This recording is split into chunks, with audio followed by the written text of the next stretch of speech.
लंगडे आणि खुळे, आंधळे आणि बहिरे हे जे काही मंडळी असतात, माणसं असतात, बाया असतात, मुलं असतात, मुली असतात, म्हातारेसुद्धा माणसं आणि बाया असतात. लंगडे, लुळे, आंधळे, बहिरे हे जेवढ्या प्रकारची ही मंडळी असतात तेवढे त्याला गुण जास्त असतात. आपल्यापेक्षा त्यांच्यामध्ये हुशारकी थोडी शिल्लक असते. कारण हे आंधळे बहिरे पाहायला जर केलं, त्याच्यातला विचार जर आपण करायचा प्रयत्न केला तर हे आंधळे आणि बहिरे इतके काही खोडसाळ वृत्तीचे, एवढे काही टेक्निकल वृत्तीचे, एवढे काही बारुळी मंडळी असते, एवढी काही विचित्र मंडळी असते, एवढं काही त्याच्या डोक्यामध्ये आहे ना, इतक्या वेगवेगळ्या संकल्पना आणि कल्पना भरलेल्या असतात. या मंडळीचा हात धरणं, यांच्या प्रश्नाला उत्तरं देणं किंवा त्याला आपल्याशी सामील करून घेणं पाहिजे तेवढं सोपी गोष्ट नाही. आज आपण काही याच गोष्टीवर विचार करणार आहोत की आंधळे आणि बहिरे ह्या मंडळीला आपण जेवढं कमी प्रमाणात यांना काही येत नाही, हे आंधळे, हे बहिरे, हे बिनकामाचे असं आपण जे समजतो, त्याच्या दृष्टीनं पाहायला गेलं तर आपणच बिनकामाचे. कारण ही मंडळी पाहिजे तेवढ्या प्रमाणात बिनकामाची असं म्हणता येत नाही. त्याला त्याच्या बाबतीत पाहिजे तेवढी बुद्धी उपलब्ध आहे. ज्या माणसाला डोळ्यानं दिसत नाही त्याचे डोळे पोटात असतात म्हणतात, गोष्ट खोटी नाही. ज्या आपल्याला जे दिसत नाही ते त्याला आंधळ्याला दिसतं, आणि आपल्याला जे ऐकायला येत नाही अशा गोष्टी त्या बहिऱ्याला ऐकायला येतात. मग हे आपल्यापेक्षा थोडे वर चढच म्हणता येईल का नाही. आणि आपण एक या बाबतीतली असे एक भ्रम झाला, एक समजूत झाली, सगळ्या जणांचा एक म्हणायचा हेतू झाला, समजायचा हेतू झाला की हे आंधळे बहिरे असतात, यायला पाहिजे तेवढी नसतेच बुद्धी.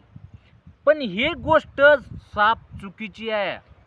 आपण आंधळ्या बहिऱ्याला ब्लेम करून नाही राहिलो, आपण त्याला दोषी ठरून नाही राहिलो, आपण त्यांच्या भावना दुखावतील असं बोलायची सुद्धा इच्छा नाही आहे. किंवा कुठल्या आंधळ्या माणसाला नाव ठेवावं, कुठल्या बहिऱ्या माणसाला नाव ठेवावं, कोण्या लुळ्या माणसाला नाव ठेवावं, कोण्या खुळ्या माणसाला नाव ठेवावं, कोण्या लंगड्या माणसाला नाव ठेवावं, अशी आपली भावना नाही. पण तरी आपण विचार जर केला, समाजामध्ये जर बघितलं तर समाजामध्ये या माणसांना कमी लेखल्या जाते. बरोबर आहे ना, कमी लेखतात. कारण प्रत्येक जण म्हणतो मला दिसतंय, मला ऐकायला येते, मला चालता येते, मला पळता येते, मला बोलता येते, म्हणजे मी सर्वश्रेष्ठ आहे, माझ्याकडं सर्व गुण आहेत आणि मी सर्व गुण संपन्न आहे. अशा गोष्टी आपल्या समाजामध्ये झालेल्या आहेत. आणि ही जी मंडळी असते, आंधळी, खुळी, लुळी, बहिरी, ह्या कमी बुद्धी असते असं आपलं म्हणणं झालेलं आहे. पण हे म्हणणं आपलं कितपत चुकीचं आहे, ह्या गोष्टीवर आपण थोडंफार एक विचार करू. आणि ही एक विचार करण्याची जी आपल्याला आज प्रसंग किंवा कथा सांगायचं जे आज मन झालं, इच्छा झालं, की बा आज माझी इच्छा झाली, चला आपल्या बंधू भगिनीसमोर या थोड्या आंधळ्या बहिऱ्याची एक विरंगुळा म्हणून, एक चुटकुला म्हणून किंवा एक करमणूक म्हणून थोडे एक काहीतरी थोड्या वेळाचं एक कथा आपल्या समोर सांगायची इच्छा झाली. म्हणून दादा हो, आपल्या समोर आवर्जून येऊन बसलो. सर्व मंडळीला साष्टांग नमस्कार करतो, बंधू आणि भगिनींना सुद्धा. आणि आपल्या समोर या आंधळ्या बहिऱ्याच्या काही प्रसंग, काही कथा आपल्या समोर मांडायला सुरुवात करतो. काय ना दादा, आंधळे आणि बहिरे ज्या गोष्टी आता आपल्याला तुमच्या समोर मांडायच्यात, ह्या गोष्टी आमच्या कधी बालपणी ऐकलेल्या, आज्यानं पंजानं आजीनं ह्या आमच्या कानावर घातलेल्या, आम्हाला करमणूक म्हणून सांगितलेल्या, आणि आम्हाला त्या काळी खरंच त्या चांगल्या पटायच्या, आवडायच्या. उन्हाळ्याच्या गप्पा, उन्हाळ्याच्या दिवसातल्या मस्त आम्ही आज्याला आजोबाला प्रोत्साहित करायचो की आम्हाला गोष्ट सांगा. त्या टायमाला आजोबांनी आजीनी सांगितलेली जी गोष्ट आहे आंधळ्या बैऱ्याची, ही एक इच्छा झाली म्हणून तुमच्या समोर सांगतो की आंधळे बैरे तुम्ही म्हणता तितके खोडसाळ असतीनही, तुम्ही म्हणसान तेवढे चमत्कारी असतीनही, कारण यायला कमी लेखायची गरज नाही आणि आपणच सर्वश्रेष्ठ आहे असं समजायचं काही कारण नाही. त्या गोष्टीवर आपण प्रकाश टाकणार आहोत, त्या गोष्टीवर विचार करणार आहोत, तो प्रसंग आपल्या समोर मांडणार आहे. त्या आंधळ्या बैऱ्याचा प्रसंग तुमच्या समोर सादर करतो. लहानपणी आजोबानं सांगितलेली गोष्ट आजोबा सांगू लागले. आंधळं आणि बैर घरामध्ये शेजारी शेजारी राहणारे, एक आंधळं एक बैर, या दोघांनं विचार केला. यायच्या मीटिंग झाल्या, यायच्या दोघाच जणांच्या सभा भरल्या आणि यायनं एकमेकात विचार केला की आपण तर बिनकामाचे, आपल्याकडून तर कोणतं काम धड होत नाही, मग आपला संसार परपंचात काहीतरी हातभार व्हावं, मग आपण काय करू शकतो. दोघांना एकमेकात विचार केला, एकमेकाचे विचार एकमेकासमोर मांडले आणि ते अशा काही निष्कर्षावर पोहोचले की आपण थोड्या थोड्या प्रमाणात चोऱ्या करायच्या, थोड्या थोड्या प्रमाणात. ज्याला ढळ दिसतंय, ज्याला टन ऐकायला येतंय, या माणसाच्या गोष्टीपेक्षा ज्याला दिसत नाही, ज्याला ऐकायला येत नाही, त्याईनं विषय मांडला की चला आपण थोड्या थोड्या चोऱ्या करायच्या. आपल्यावर कोणाचं नावं येणार नाही आणि कोणी आपलं नावं घेणार नाही आणि आपल्याला त्या विषयात मांडणार बी नाही आणि कोणाचा आपल्यावर भरोसा बी बसणार नाही. दोघांना विचार पक्का केला आणि विचार पक्का केल्यानंतर विचार ठरवला, विषय रंगावला की आपण आज गावाच्या शेजारी पांढरीमध्ये सावकारानं लावलेल्या मिरच्या त्याच 2-2, 4-4 किलो तोडून आणायच्या आणि चोरून आणायच्या. विचार केल्यानंतर त्याला अंमलात आणायचा आहे. संध्याकाळची वाट पाहू लागले की 12 वाजता आपल्याला मिरच्या आणायला जायचं. 12 वाजेची वाट पाहू लागले. कधी रात्र होतीन, कधी 12 वाजते, कधी रात्र होतीन, कधी 12 वाजते. 12 वाजेचा सुमार झाला असन, 12 वाजेचा टाईम झाला असन, तवरक यायला झोपा नाही. एकमेकाकडं येणं जाणं, काय झालं काय नाही, बिड्या फुकणं, अमुक समकू, या सगळ्या गोष्टी यायच्या 12 वाजस्तोवर चालल्या. आणि नंतर त्याला कळलं की आता सगळी मंडळी बंद, गाव सामसूम झालंय, आता आपण जायला हरकत नाही.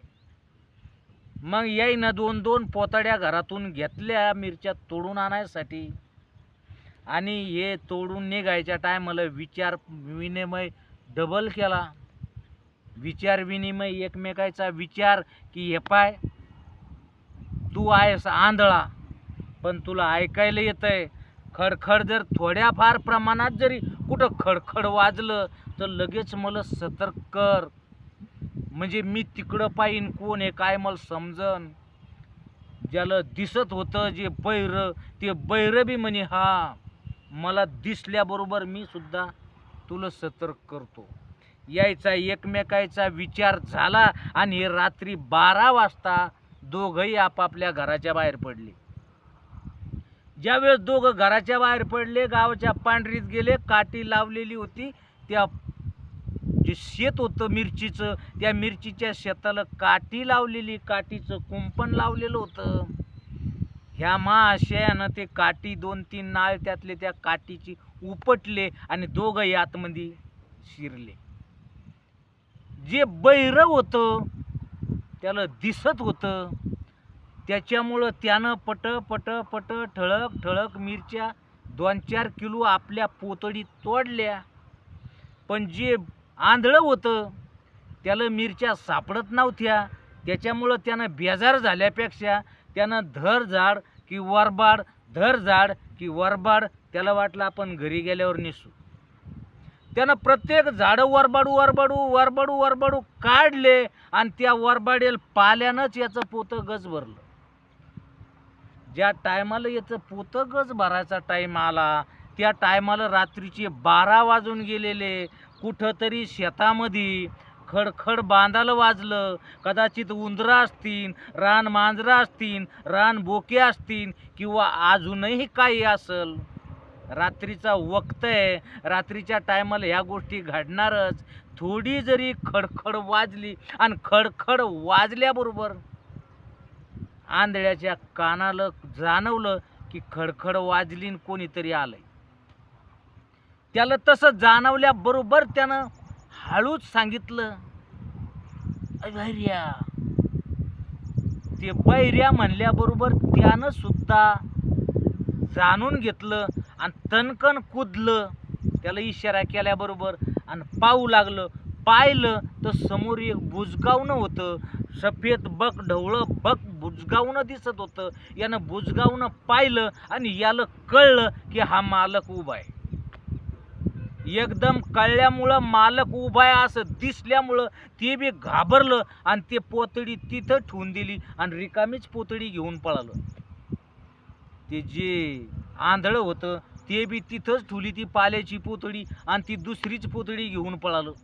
ते कितीदा तरी त्या काठीत गुतून पळलं, उलटं तिलटं झालं आणि पळालं, वावराच्या बाहेर निघलं. त्या टायमाला त्यानं परत पुन्हा त्या जे बैरं होतं त्या बैऱ्यानं आंधळ्याकडे जाऊन त्याला साथ संगत दिली की चला आता भिवू नको, आपण वावराच्या बाहेर निघलो. ते वावराच्या बाहेर निघले. आपल्या चोरी करायचा प्लॅन फेल झाला. आता दुसरं काहीतरी करू म्हणून ते परत पुन्हा चालत सुटली. आजोबानं ना आजीनं सांगितलेली गोष्ट आहे ना, जशास तशी तुमच्या समोर सांगू राहिलो. काही थोड्याफार त्रुटी ज्या असतील ह्या त्रुटी आपण नंतर विचार करू, नंतर त्या त्रुटी सॉल्व्ह करू. तर ज्या टायमाला तिथं ते वावराच्या बाहेर निघाले आणि नंतर त्या बैऱ्यानं त्या आंधळ्याला सोबत घेतलं आणि ते परत पुन्हा पुढच्या शोधात निघाले की रात्रीच्या टाईम आहे, कोणाचा हायब्रिड ज्वारी जर भेटली तर आपण ती सोंगून आणू, खडून आणू, घरी आणू, कुटू काटू, दाणे तयार करू, चक्कीत नेऊ, आपलं काम दखलं. अशा हेतूनं ही मंडळी समोर चालत राहिली आणि समोर चालत राहिल्यानंतर एका शेतामध्ये शेतकऱ्यानं नागर पकडलेला होता. तो रात्रीच्या टायमाला नागर सोडला, दिवसभर हाकला आणि रात्रीच्या टायमाला नागर सोडून बैल घेऊन ते बैलगाडी गावाकडे गेली.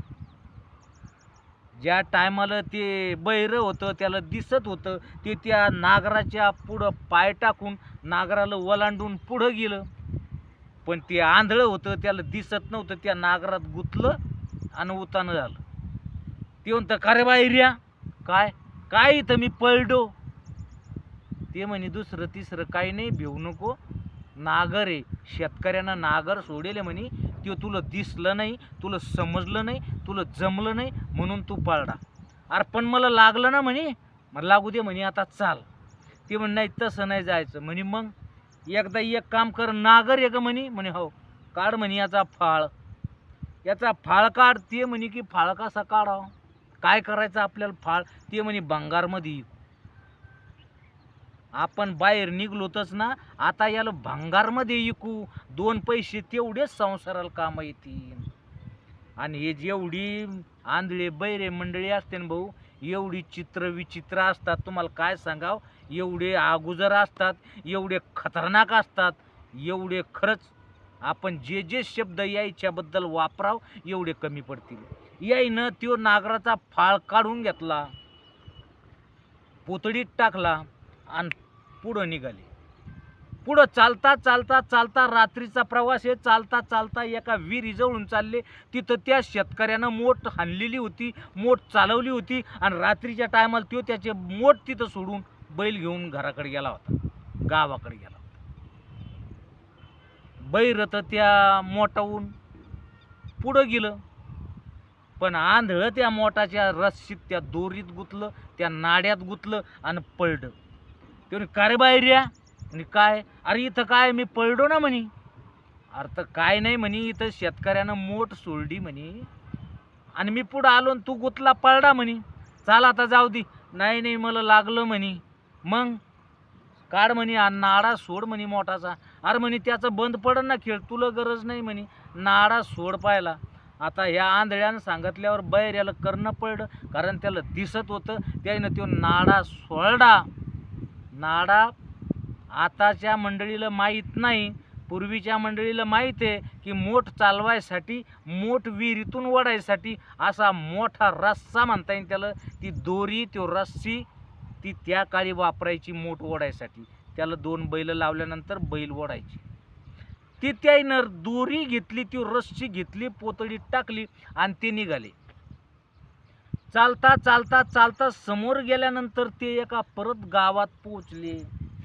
आता ज्या गावात पोचले ते गाव होतं भूताचं, ते गाव होतं सैतानाचं, ते गाव होतं राक्षसाचं. हे तिथं गेल्याबरोबर तिथं एका राक्षसानं त्याला अडवलं. ए कोण तुम्ही, कुठं चालले, कोण आहे तुम्ही. त्या राक्षसानं यायला दरडावून विचारलं की कोण तुम्ही. त्याच्यापेक्षा शिल्लक दरडावून यायनंच विचारलं की कोण आहे तू. त्यानं सांगितलं मी राक्षस. त्यानं राक्षस म्हणल्याबद्दल हे म्हणतात लगे आम्ही आहे मग राक्षस. त्याच्यात एकमेकात वार्तालाप चालला, एकमेकाला दरडावून बोलणं चाललं. त्या टायमाला हे म्हणे तू राक्षस आहे ना. ते म्हणे हो. टाक म्हणे तू दात पाव दे केवढा मोठा आहे, खरंच तू राक्षस येतं. ते राक्षस आहे. त्यानं हात घातला आणि बचाळीतून एक दात काढला आणि त्याच्या समोर आदळला ईतभर दात. ते म्हणे तुमचा दाखवा. लगेच आंधळ म्हणतं बैऱ्या काढ रे आपला दात आणि आदळ याच्या पुढं. लगेच बैऱ्यानं पोतळीत हात घातला, त्याच्यातून फाळ काढला आणि दगडावर आदळला. टनानकन आवाज झाला. टनानकन आवाज झाल्याबद्दल ते ऐकून लगेच ते राक्षस, अरे बापरे हे तर खरंच राक्षस दिसते म्हणे. मग ते म्हणे की आता एक काम कर, दाखव म्हणे तो केस. राक्षसाला वाटलं केस. त्यानं तटकन केस उपटला. तो केस 2 फूट 4 फूट अजून काही असेल त्याच्यापेक्षा शिल्लक भरला नाही, त्या 2-4 फुटापेक्षा.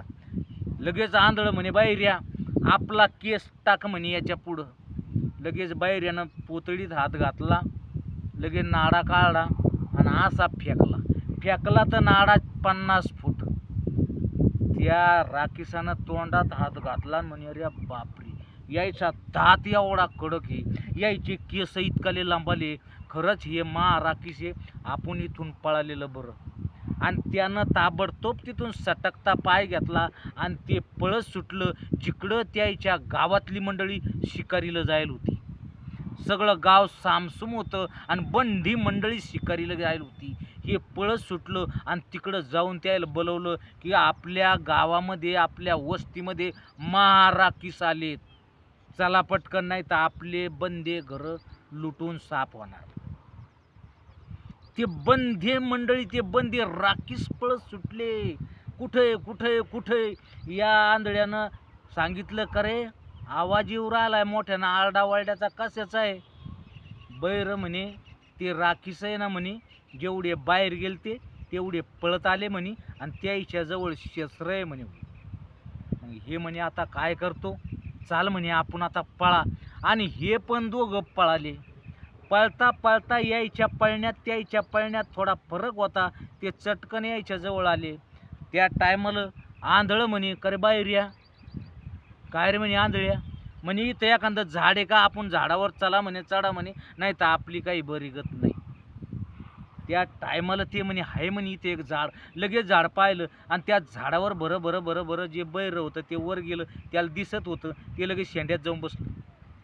पण जे आंधळं होतं याला समजत नव्हतं, याला दिसत नव्हतं. हे कसं तरी चापलं झाडाच्या अर्ध्या मादा लोक गेलं. आणि ती मंडळी आली, राक्षस मंडळी, त्याला चढता येत नव्हतं. त्याईनं काय केलं, एकावर एक अशी उतळण रचली. आणि उतळण रचत रचत रचत ते त्या आंधळ्याच्या पायापर्यंत गेले. आंधळ्याच्या पायाला थोडा धक्का लागला की अरे का रे म्हणे बैऱ्या. म्हणे काय, अरे इतरोक आले काय. म्हणे हो. बरं म्हणे आता हे मला धरल्याशिवाय राहत नाही. त्याच्यापेक्षा एक सांग, हे झाड काय आहे? ते म्हणे हे झाड आहे बेलाचं. ते म्हणे बेलाचं, मग एक काम कर, तोड म्हणे बेल आणि काढ म्हणे खालच्यात तेल. खालचा जे माणूस होता ते म्हणे अरे बापरे, पहिला तर मी दबून गेलोय, पहिलं तर माझ्यात आता ताकद राहिली नाही, पहिला तर माझा बांधा चुराडा केला याय ना, आता फिरून पुन्हा मी आता पाहिलंय म्हणे जे गावात राहिलं होतं, ज्याची यायची बोलचाल झाली होती तेच खाली बुडात होतं. ते म्हणे आता याय ना का वरून बेल तोडा तर खाली मग तेल खरंच निघणार का नाही हे पुढचा विषय म्हणे. भाऊ मी मेल्याशिवाय राहणार नाही. आपण आपलं अंग काढून घेतलेलं. त्यानं अंग त्याचं काढून घेतलं आणि बड बड बड बड बंदी उतळण खाली पडली. त्याचं कोणाचा पाय मोड, कोणाचा हात मोड असे झाले. आणि त्याला वाटलं की खरंच हे महाराखीश आहेत, आपण इथं थांबू नये, नाही ते आपली वाट लावल्याशिवाय राहणार नाही. आणि ते सर्वजण जेवढे होते तेवढे टिरीला पाय लावून पळून गेले. ते जेव्हा पळून गेले तेव्हा हे सुद्धा खाली उतरले आणि खाली उतरून एकमेकाला साथ संगत करून हे सुद्धा आपल्या घराकडे निघले. हे आपल्या घरी आले आणि सुखानं संसार करू लागले. इथपर्यंत गोष्ट आजीनं आजोबानं व्यवस्थित सांगितली. आम्ही सुद्धा माना डोलू डोलू त्या गोष्टीला हुंकारे देऊ देऊ ऐकत होतो. पण आम्हाला त्या काळी समजत नव्हतं, ते आता समजायला लागलंय की ज्या टायमाला आंधळं बोलायचं त्या टायमाला ते बैरं कसं ऐकायचं. ते तर सुद बैरं होतं. आंधळं तर प्रत्येक टायमाला त्याला बोलत होतं, त्या टायमाला ते बैरं ऐकत होतं. चला काय हरकत नाही, आपल्याला त्या गोष्टीच्या खोलापर्यंत जायची गरज नाही. पण आंधळे बहिरे सुद्धा हिकमती असतात, कलाकार असतात, चित्र विचित्र वृत्तीचे असतात, चांगल्या वृत्तीचे असतात आणि काही थोड्याफार प्रमाणात भरपूर सारे हुशार पण असतात. चला आपल्याला फक्त एक प्रसंग आजी आजोबांना सांगितलेला ठेवा. आजी आजोबांना सांगितलेली गोष्ट, आजी आजोबांना सांगितलेली कथा ही एक अजूनही मनामध्ये ताजीतवानी आणि जशा तशी आहे. ती अजूनही जी प्रकारची मनामध्ये बसलेली आहे ती जशाच्या तशी आपल्या समोर मांडायची इच्छा झाली म्हणून आपल्या समोर मांडली. आपल्याला ही कथा कशी वाटली एकदा प्लीज कमेंट करून सांगा. आणि जर आवडली असेल तर लाईक करा आणि ही कथा आपल्या मित्राला सुद्धा शेअर करा. चला भेटू पुढच्या व्हिडिओत. तोपर्यंत धन्यवाद.